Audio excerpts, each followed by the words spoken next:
Alhamdulillah wassalatu wassalamu ala Rasulillah wa ala alihi wa sahbihi wa mawala amma ba'd. Pada malam hari ini kita akan menanggapi tentang syubhat kawan-kawan kita yang alergi mendengar kata bid'ah.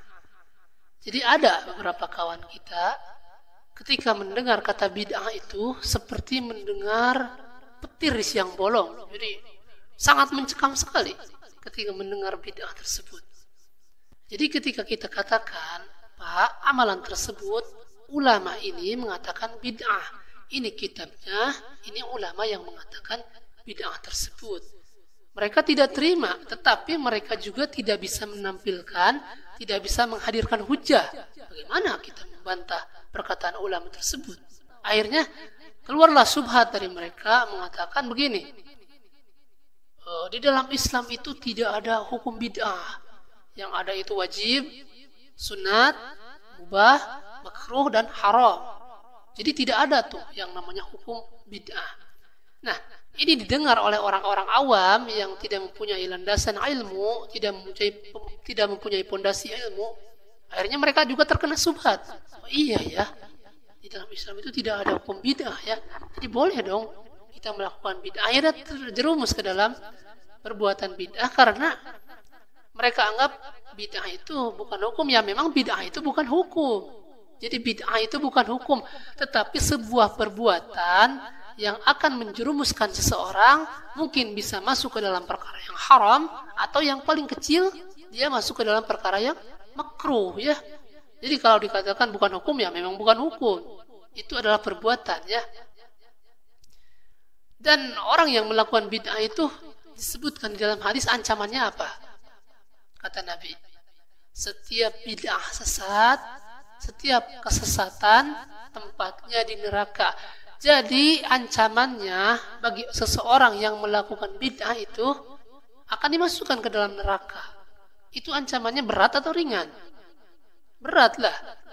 Itu sangat berat sekali. Apakah ada perbuatan yang menyebabkan seseorang dimasukkan ke dalam neraka itu perbuatan sunnah? Tidak ada. Pasti mengatakan itu perbuatan yang berat, perbuatan haram, dosa besar. Jadi buat kaum muslimin, jangan alergi mendengar kata bid'ah ya. Yang menyebutkan bid'ah itu Rasulullah SAW. Beliau sering sampaikan ketika sebelum berkhutbah, sebelum berceramah, beliau sering menyampaikan kata bid'ah ya, agar umatnya tidak terjerumus, tidak melakukan ritual-ritual bid'ah. Jadi kalau bid'ah ini ingin dihapuskan dari kamus, nanti akan ada ratusan perbuatan yang dilakukan oleh manusia.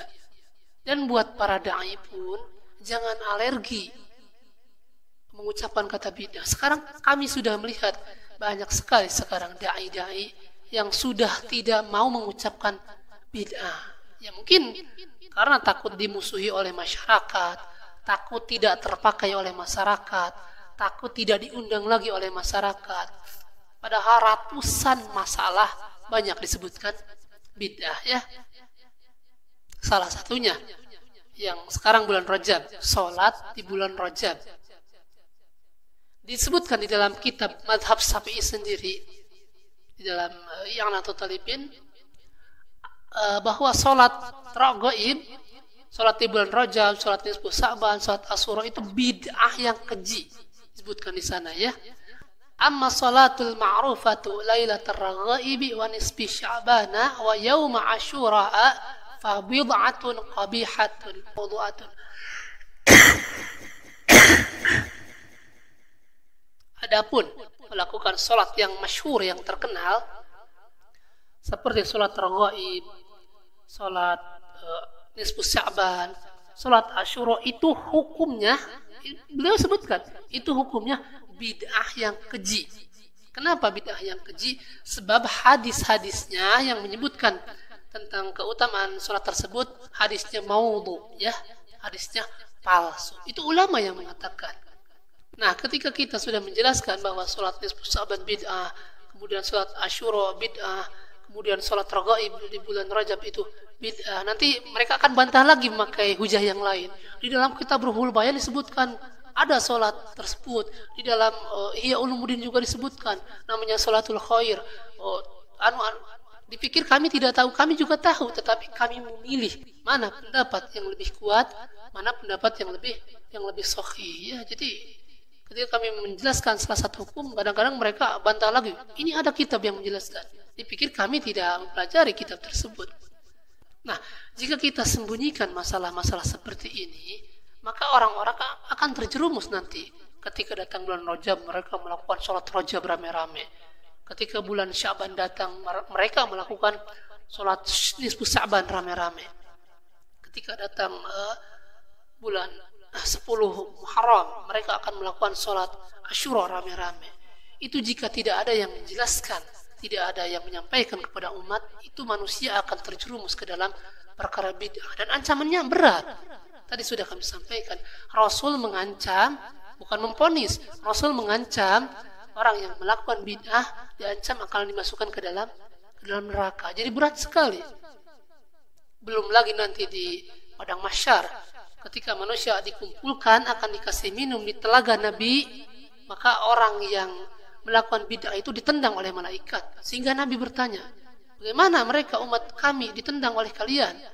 Akhirnya dijelaskan oleh malaikat bahwa mereka memang umat Anda, wahai Rasul, tapi semasa hidupnya mereka melakukan ritual-ritual yang tidak dicontohkan oleh Nabi, atau ritual bid'ah, ya. Jadi jangan anggap sepele masalah bid'ah tersebut. Nah, jadi buat kaum muslimin, kita jangan alergi mendengar kata syirik, mendengar kata bid'ah. Perlu kaum muslimin ketahui, orang yang sering mendakwahkan kesyirikan, mendakwahkan masalah-masalah bid'ah, itu orang yang paling sayang terhadap masyarakatnya, terhadap jamaahnya, ya. Jika mereka tidak sayang, biarkan saja orang melakukan kesyirikan, silahkan. Orang yang melakukan ritual-ritual bid'ah, silahkan. Tetapi orang da'i yang sayang kepada jamaahnya, ustadz yang sayang kepada jamaahnya, mereka akan terus menasihati agar jamaah tersebut tidak terjerumus ke dalam perkara-perkara yang bid'ah. Makanya jangan bosan. Orang yang punya ilmu, sampaikan terus bahaya-bahaya bid'ah kepada umat agar mereka tidak terjerumus ke dalam bid'ah, ya. Nah, mungkin ini sedikit nasihat kami buat saudara-saudara kita yang alergi terhadap kata-kata bid'ah, ya.